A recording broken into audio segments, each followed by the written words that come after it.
اعوذ باللہ من الشیطان الرجیم بسم اللہ الرحمن الرحیم ولن ترضى عنك اليهود ولا النصارى، اور ہرگز راضی نہیں ہوں گے آپ سے یہودی اور عیسائی، حتی تتبع ملتهم، یہاں تک آپ ان کی ملت کا اتباع کر لیں، آپ ان کا دین قبول کر لیں، پھر تو بات بن جائے گی، ورنہ وہ آپ سے ہرگز راضی نہیں ہوں۔ قل، اے میرے نبی آپ فرما دیجئے، ان ھدی اللہ ھو الھدی، بے شک اللہ کی ہدایت ہی اصل ہدایت ہے۔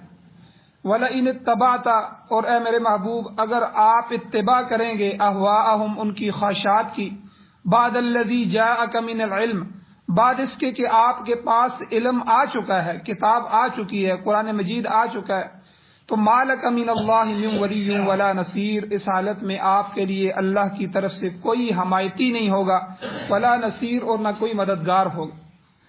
الذین آتیناہم الکتاب، وہ لوگ جن کو ہم نے کتاب دی ہے، تورات انجیل وغیرہ، یتلونہ، وہ اس کی تلاوت کرتے ہیں، حق تلاوتی، جیسا کہ اس کی تلاوت کرنے کا حق ہے۔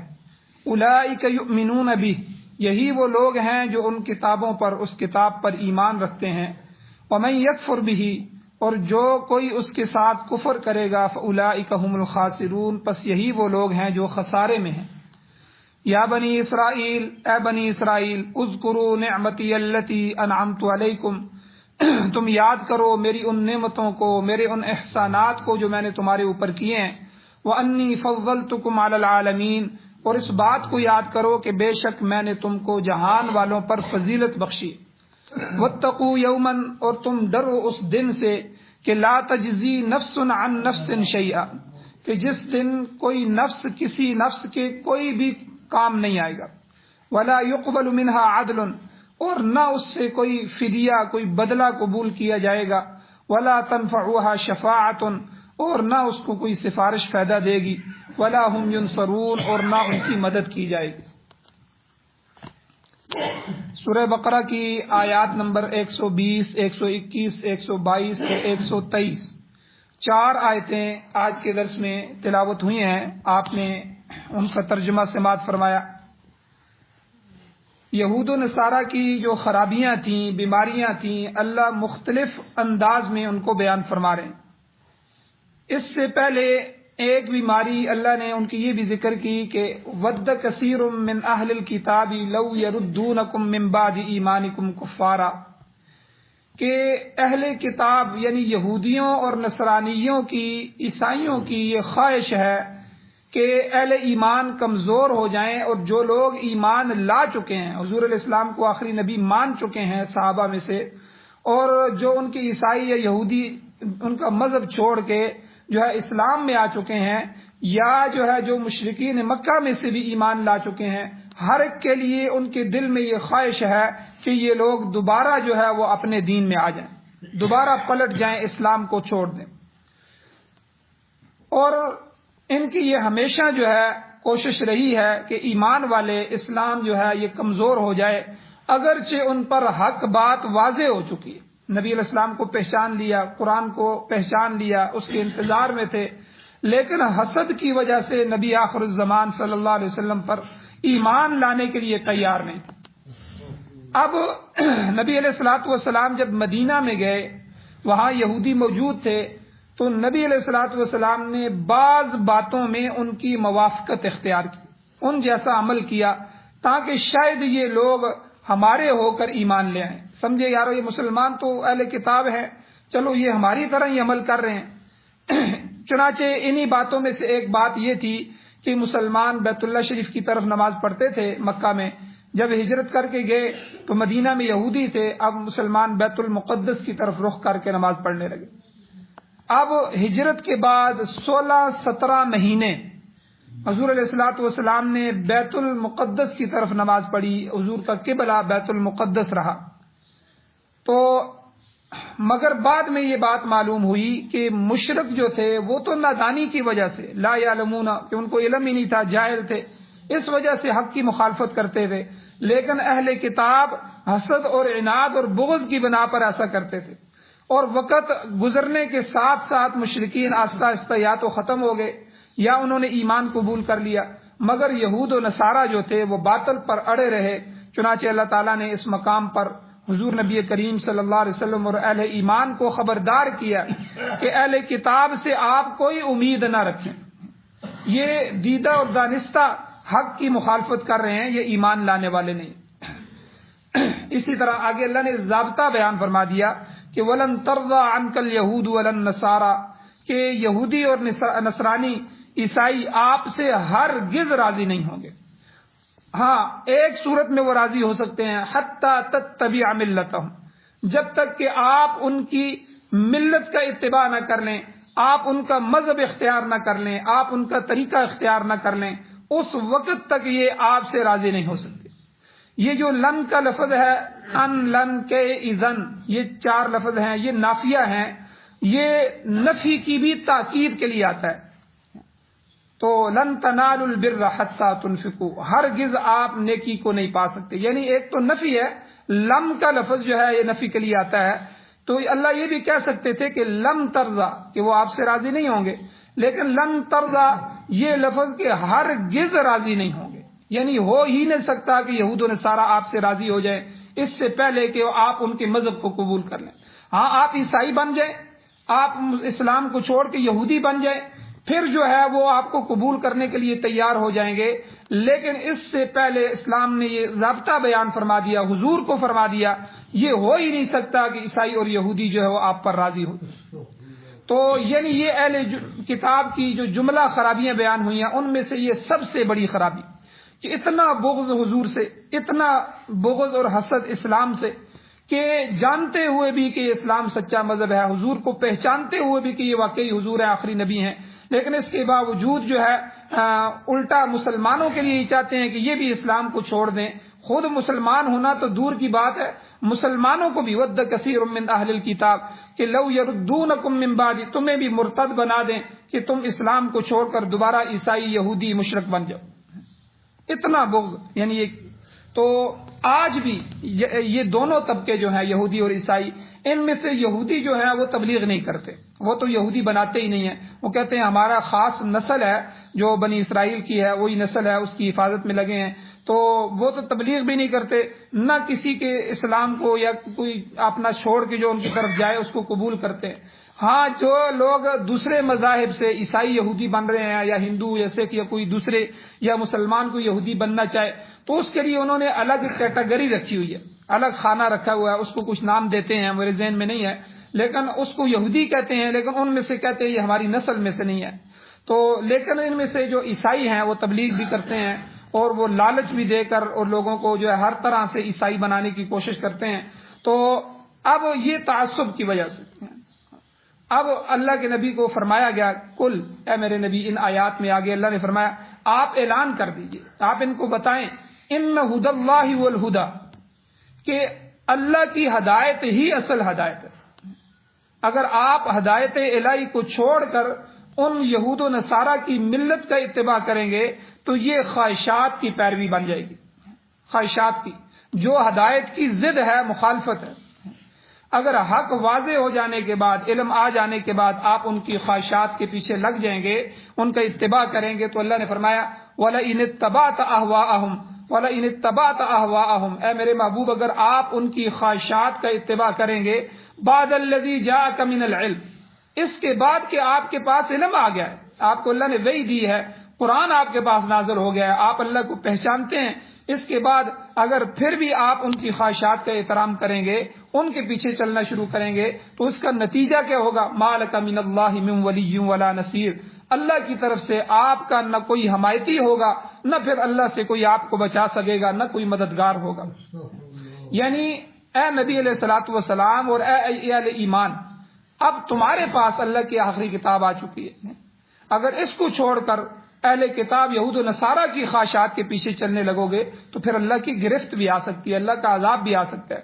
اچھا، یہاں یہ بات یاد رکھیں، اگرچہ یہ آپ علیہ الصلوۃ والسلام سے قطعاً ممکن نہیں ہے کہ حضور اسلام کو چھوڑ کے یہودیوں کی طرف آ جائیں، یہ ممکن نہیں ہے، لیکن یاد رکھیں اللہ بعض دفعہ قانون ذکر کرتے ہیں۔ جب قانون ذکر کیا جاتا ہے نا، ملک کا قانون ہو کوئی بھی، اس میں پھر وزیر اعظم کو بھی بیچ میں ذکر کیا جاتا ہے کہ اگر وزیر اعظم بھی ملک کا قانون توڑے گا تو اس کو بھی جیل میں ڈالیں گے۔ تو جو یعنی حضور کو بیچ میں شامل کر کے یہ کہا گیا، حالانکہ حضور سے یہ توقع نہیں ہے، یہ تو جو ہے بالکل حضور علیہ السلام سے قطعاً ممکن ہی نہیں ہے کہ حضور اللہ کی جو ہے بغاوت پہ اتر آئے، نعوذ باللہ، ایسا ہو ہی نہیں سکتا۔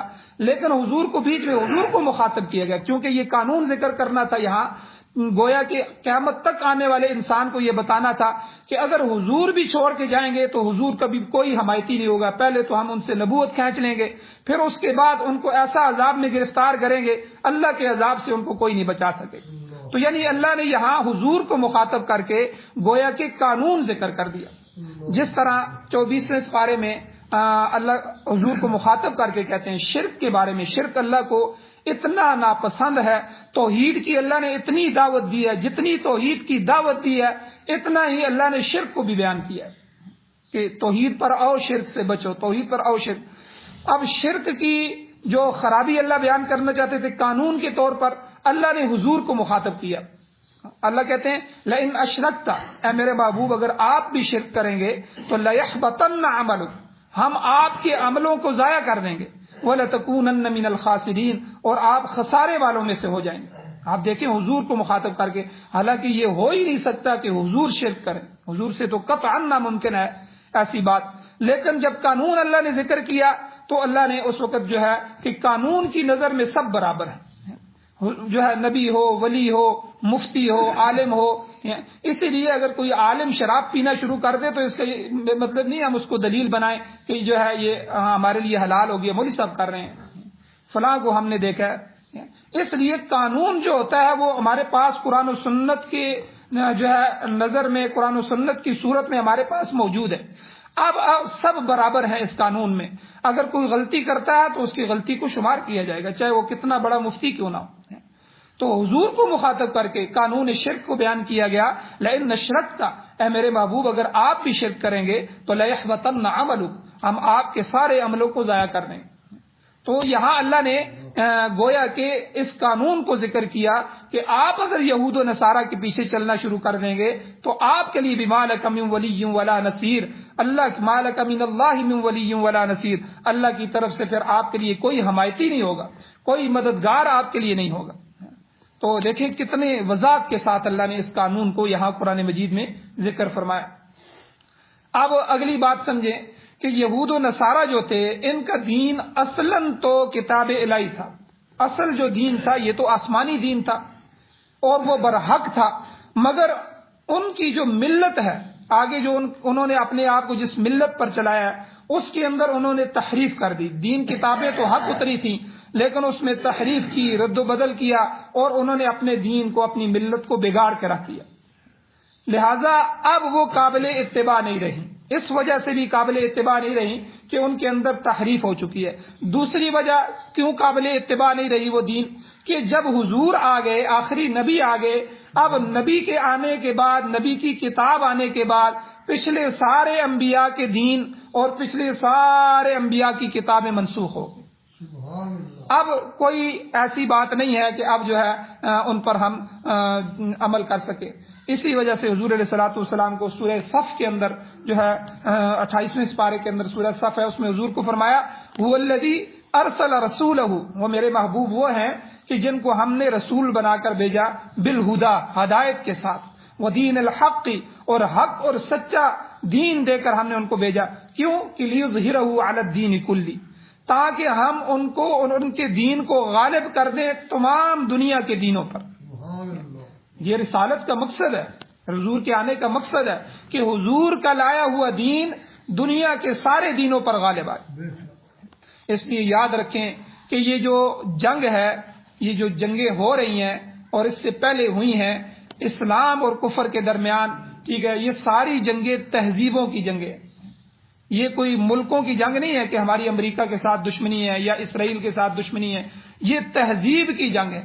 یاد رکھیں ایک ہے اسلامی تہذیب، ایک ہے یورپی تہذیب، یورپ کی تہذیب، ان کا لباس، ان کا اٹھنا، ان کا بیٹھنا، ان کا شادی کرنا، ان کا نہ کرنا، ان کی عیاشیاں، ان کی فحاشیاں، یہ ان کی تہذیب ہے، ان کی تہذیب کا حصہ ہے۔ ایک ہے ہمارا پردہ، عورت کے اندر حیا، مردوں کی نظروں میں حیا، اور جو ہے ایک پورا جو لایا عمل ہے، یہ ہماری تہذیب ہے۔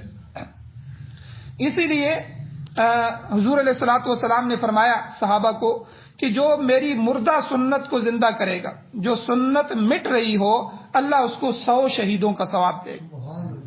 100 شہیدوں کا ثواب تھوڑا ثواب نہیں ہوتا، ایک شہید کا ثواب بھی بہت بڑا ثواب ہے۔ حضور نے فرمایا شہید کا مقام اور درجہ یہ ہے کہ جب وہ اللہ کے راستے میں نکلتا ہے، اللہ کے دین کے غلبے کے لیے میدان جہاد میں کفار سے لڑتا ہے، لڑتے لڑتے جو شہید ہوتا ہے اس کو گولی لگتی ہے، تیر لگتا ہے، تلوار لگتی ہے، اس کے خون کا قطرہ زمین پر بعد میں گرتا ہے، اللہ اس کی مغفرت پہلے فرما دیتا ہے۔ ایک شہید کی اتنی بڑی فضیلت ہے، تو ایک سنت کو زندہ کرنے پر اللہ کے نبی فرما رہے ہیں 100 شہیدوں کا ثواب۔ کیا وجہ ہے؟ کہ آپ نے اپنی تہذیب کو زندہ کر دیا، آپ نے کفر۔ آج دیکھیں یہ تہذیب کی جو جنگ ہے نا، آج ہمارے بچوں کا لباس کیا ہو گیا، ہمارے اسکولوں کا لباس کیا ہو گیا، ہمارے کالجوں اور یونیورسٹیوں کا لباس کیا ہو گیا، یورپ کی تہذیب ہمارے اندر آ گئی۔ یہ جو تہذیبوں کی جنگ رہی ہے، اس سے پہلے بھی آپ تاریخ اٹھائیں، ہزاروں سال پہلے کی تاریخیں اٹھائیں، اور رومن تہذیب گزری ہے، جرمن کی تہذیب گزری ہے، ہٹلر کی تہذیب تھی ایک، ٹھیک ہے، اور قریب کے زمانے میں 30 35 40 سال پہلے روس کا نظام، روس پوری دنیا پر جس طرح آج امریکہ غالب ہے، پوری دنیا پر اس کی غلبہ تھا، اور اس کا نظام اشتراکیت تھا، اشتراکی نظام۔ اب جمہوری نظام چل رہا ہے، جمہوریت کا نظام۔ تو یہ جو ساری نظام ہے یہ تہذیبیں ہیں ان کی۔ وہ کہتے ہیں، ہر بندہ کہتا ہے میرا نظام غالب آ جائے۔ روس آیا تھا، اس نے کہا جو ہم نظام لے کے آئے پوری دنیا میں وہ غالب آئے۔ اس کے لیے اس نے افغانستان میں جہاد کیا، جنگ کی، اور پوری دنیا سے وہ لڑا۔ اب امریکہ جو ہے جمہوریت لے کے آیا، وہ کہتے ہیں پوری دنیا میں ہمارا۔ ہم مسلمان بدبخت ہیں کہ ہم نہیں چاہتے کہ ہمارا نظام پوری دنیا میں غالب۔ ہم نے خود بھی اپنے قرآن کو چھوڑا، حضور کے نظام کو چھوڑا، اور اپنے گھروں سے بھی اس کو نکالا، اپنی زندگیوں سے بھی اس کو نکالا، اور ہم اپنے ملک میں بھی اس کو نہیں چاہتے۔ میں نے پچھلے دروس کے اندر بیان کیا تھا کہ جب انگریز نے ہندوستان پر، اس علاقے پر قبضہ کیا تھا، تو اس نے ہمارے جو بڑے تھے، جو ہمارے زمیندار تھے، بڑے بڑے خان تھے، ملکان تھے، تو دین برائے نام ان لوگوں کے اندر تھا۔ تو ان سے یہ کہا تھا کہ اگر تم چاہتے ہو تو میں یہاں قانون بنانا چاہتا ہوں، میرا مقصد تم پر حکومت کرنا ہے، تم اپنے قانون کے متحد رہو یا جو میرے قانون کے متحد رہو، اس سے مجھے کوئی غرض نہیں ہے، بس ہماری بات مانو تو امن کے ساتھ رہو، ہمارے متحد رہو۔ تو اگر تم چاہتے ہو تو میں تمہارا قانون قرآن و سنت کے مطابق بنا دیتا ہوں۔ تو ان لوگوں نے خود کہا کہ نہیں نہیں، ہم رسم و رواج کے حساب سے جس طرح چل رہے ہیں اسی طرح چلنا چاہتے ہیں، ہمارے رسم و رواج کو ہی ہمارا قانون بنا دو۔ پھر اس نے بنا دیا۔ تو آج کا مسلمان بھی اسلام کو نہیں چاہتا۔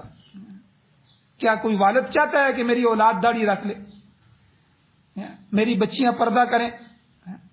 آج کیا کچھ پاکستان میں نہیں ہو رہا، اور کیا کچھ اسلامی ملکوں میں نہیں ہو رہا، اور حکومتوں کی سرپرستی میں ہو رہا ہے۔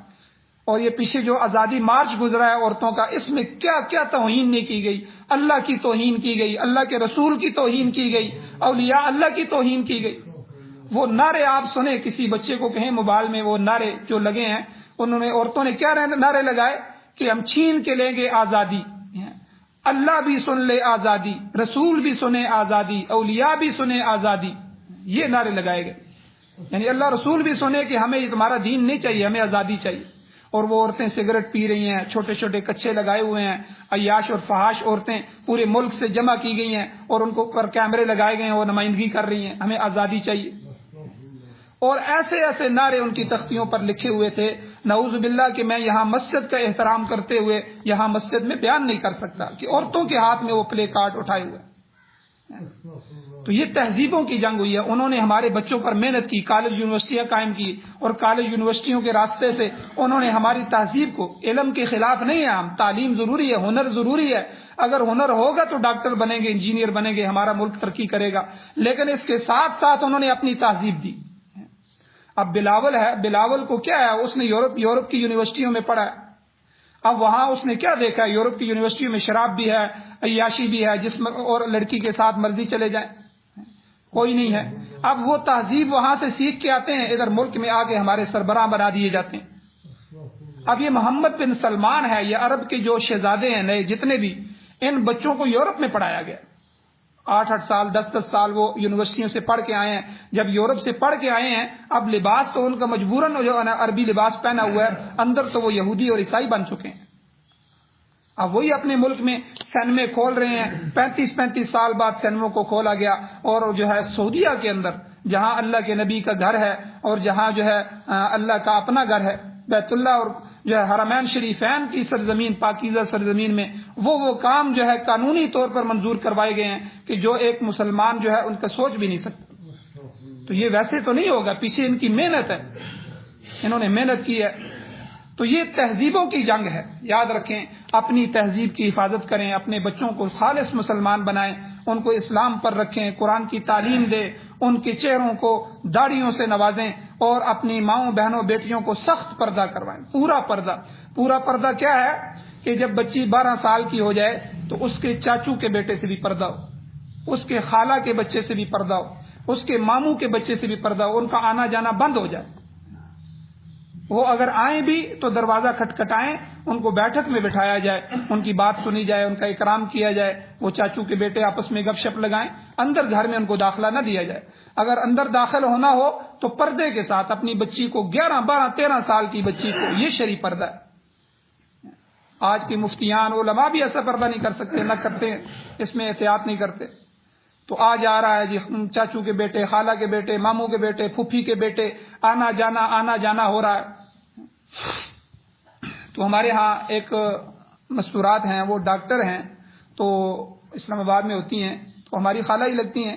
تو ایک دفعہ انہوں نے مجھے ہاتھ ملانا چاہا، تو اسی طرح عید کا موقع تھا، تو میں نے ان کو کہا کہ بھئی میں تو ہاتھ نہیں ملا سکتا آپ کو اسلام کا۔ تو وہ چونکہ لبرل بن چکے ہوتے ہیں، تو انہوں نے کہا کہ آپ لوگوں اسی وجہ سے ترقی نہیں کر سکتے کہ آپ لوگ یہ یعنی دنیا کے ساتھ چلنا نہیں جانتے اور آپ کو پتہ ہی نہیں ہے، یعنی اس طرح کی کافی اس نے باتیں کی۔ تو میں نے اس کو سمجھایا، میں نے کہا کہ دیکھیں یہ اللہ نے رشتے بنائے ہیں، اور محرم اور غیر محرم کا چکر جو ہے یہ سب اللہ نے قرآن مجید میں بیان فرمایا ہے۔ تو یہ چیز جو اگر ہم عمل نہیں کریں گے، تو اگر اس کی وجہ سے آپ کہتے ہیں کہ ہم دقیانوس ہیں، ہم پرانے خیال کے لوگ ہیں، یا ہم ترقی نہیں کر سکے، تو ہمیں ایسی ترقی کی ضرورت نہیں ہے کہ جس میں عزت بھی جا رہی ہے، جس میں ہر چیز جا رہی ہے، اور جو ہے ہر چیز کا سودا ہو رہا ہے، اور اسلام کو بھی قربان کیا جا رہا ہے۔ تو اس نے مجھے ایک مثال دی جو میں بتانا چاہتا تھا، جس کی وجہ سے میں نے واقعہ ذکر کیا۔ اس نے کہا کہ دیکھو چاچو کے بیٹے، پھوپھی کے بیٹے آپس میں بھائی ہوتے ہیں، بہن بھائی ہوتے ہیں، تو ان کا آنا جانا کیوں منع ہے؟ تو میں نے کہا کہ دیکھو میری جو شادی ہوئی ہے چاچو کے گھر سے ہوئی ہے، تو قدرتاً ہی اس کے 2 بھانجے تھے، وہ بھی خالہ کے گھر سے ان کی شادی ہوئی تھی۔ میں نے کہا جب ہم آپس میں بہن بھائی تھے تو پھر ہماری شادی کیسے ہوگی؟ بہن بھائیوں کی تو شادی نہیں ہوتی۔ اب وہ بیچاری پریشان ہوگی۔ میں نے کہا بہن بھائی نہیں تھے نا، تو ہم تو چچا ذات پھوپھی ذات تھے، رشتے مقدس ہیں، محترم رشتے ہیں، لیکن اللہ نے ان کو الگ کر دیا کہ یہ اس نیج پہ نہیں ہے کہ یہ ایک دوسرے کے آمنے سامنے آ جائیں، کل یہ آپس میں رشتے بھی ہو سکتے ہیں، میاں بیوی بھی بن سکتے ہیں۔ تو اس لیے پہلے ہی وہ روک ڈال دی گئی تاکہ آگے معاملہ بڑھے ہی نہ، فحاشی کی طرف عیاشی کی طرف جائے ہی نہ۔ تو بہرحال یہ جو دنیا میں جا رہا ہے یہ تہذیبوں کی جنگ ہے۔ حضور کو فرمایا هو الذی ارسل رسولہ بالہدی، اے میرے محبوب میرا پیغمبر وہ پیغمبر ہے کہ جس کو ہم نے رسول بنایا بالہدی، ہدایت دے کے بھیجی، جو حضور کو ملا وہ ہدایت ملی، ودین الحق، اے مسلمانوں سنو کہ سچا دین تمہیں ملا، اللہ نے سچا۔ اور کیوں دیا؟ لیظہرہ علی الدین کلی، حضور کا لایا ہوا دین، حضور کی لائی ہوئی کتاب پوری دنیا میں غالب ہو جائے، یہ نظام پوری دنیا میں آئے۔ دیکھیں آج امریکہ جو افغانستان پہ حملہ ہوا ہے، 20 سال سے وہ جنگ کے اندر ہے، اس نے کتنی قربانیاں دی ہیں، کھربوں ٹریلین ڈالر اس نے خرچ کیے ہیں، اتنی دولت اس نے اس جنگ میں خرچ کی ہے، اتنے فوجی اس نے مروائے ہیں، ٹھیک ہے، کس وجہ سے؟ کہ اس میں اسلامی نظام ختم ہو، ہمارا نظام آئے، اور تو کوئی چیز نہیں تھی جو افغانیوں سے وہ چاہتے تھے، اسلام کو ختم کرنے کی کوشش کی، تو ہمارا نظام آ جائے۔ تو آج ہم ہمارے ملک میں کون سا نظام ہے؟ پاکستان میں یہ اسلامی نظام تو نہیں ہے، یہ تو خلافت کا نظام، تو قرآن و سنت کا نظام۔ ہمارے ملک میں بھی جمہوریت انگریزوں کا نظام، یاد رکھیے یہ جمہوریت انگریزوں کا کفری طاغوتی نظام ہے جو ہمارے ملک میں رائج ہے۔ اس لیے اس نظام کا حصہ نہ بنے، اپنے نظام کے لیے کوشش کریں، قرآن سنیں سنائیں، اس کو سمجھیں کہ اللہ اور اللہ کے رسول کے احکامات کیا ہیں، اور پھر اس کو نافذ کرنے کے لیے جتنی کوشش کر سکتے ہیں، اپنی جان مال عزت آبرو آواز لگا سکتے ہیں، وہاں اس کی بات کریں کہ بھئی قرآن و سنت کے نظام کو غالب کیا جائے۔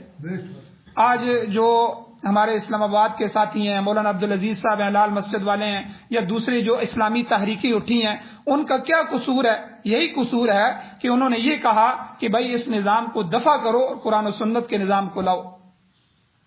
لیکن یہ جو لوگ ہمارے اوپر مسلط ہیں، زانی شرابی قسم کے لوگ، اور ان کے اوپر جو ہے کرپٹ لوگ ہیں، ان کو یہ بات پتہ ہے کہ جس دن اسلام آئے گا سب سے پہلے ہمیں کوڑے لگائے جائیں گے شراب کی وجہ سے، ہمارے ہاتھ کٹیں گے کہ ہم نے پورے ملک کو لوٹا ہے، سارے خزانوں کو لوٹا ہے. تحقیق ہوگی اور جب ثابت ہو جائے گا جائیدادیں بھی ہم سے ضبط کر لی جائیں گی اور ہمارے ہاتھ بھی کاٹے جائیں گے، اور ہماری عیاشیاں ثابت ہو گئیں تو زنا کی وجہ سے تو قرآن کا دستور ہے، قرآن کا آئین ہے، حدود اللہ ہے کہ زانی کو سنسار کیا جائے، ہمیں سنسار کیا جائے گا. سب سے بڑے مخالف اور سب سے بڑی رکاوٹ اسلامی نظام کے سامنے یہ ہمارے حکمران، اور ہم خود ہیں. حکمرانوں کو کیا کہیں، ہم خود اسلام کو نہیں چاہتے، نہ چلنا چاہتے ہیں، نہ اسلام کو قبول کرتے ہیں. ہر بندہ یہ سوچے کہ میں کتنا اللہ اور اس کے رسول کے دین کے ساتھ محبت کرتا ہوں. یہ چند رسمی چیزیں، رسمی عبادات ہیں، نماز روزہ حج زکوٰۃ، یہ عبادات اپنی جگہ عبادات ہیں، لیکن حضور کے آنے کا مقصد اس آیت کے اندر اللہ نے کیا بیان فرمایا؟ لِیُظْہِرَهُ عَلَى الدِّینِ کُلِّ، میں نے اپنے محبوب کو سچا اور دین حق اس لیے دیا ہے کہ یہ دین پوری دنیا میں غالب آ جائے، یہ نظام پوری دنیا میں آ جائے. تو اس لیے آگے چند چیزیں اور بھی ہیں جو اللہ جل شانہ نے ان آیات کے اندر بیان فرمائی ہیں، انشاءاللہ کل کے درس میں ان کو بیان کیا جائے گا. اللہ جل شانہ سے دعا ہے اللہ عمل کی توفیق عطا فرمائے. آمین. الحمدللہ رب العالمین والعاقبۃ للمتقین والصلاۃ والسلام علی رسولہ النبی الأمی الکریم.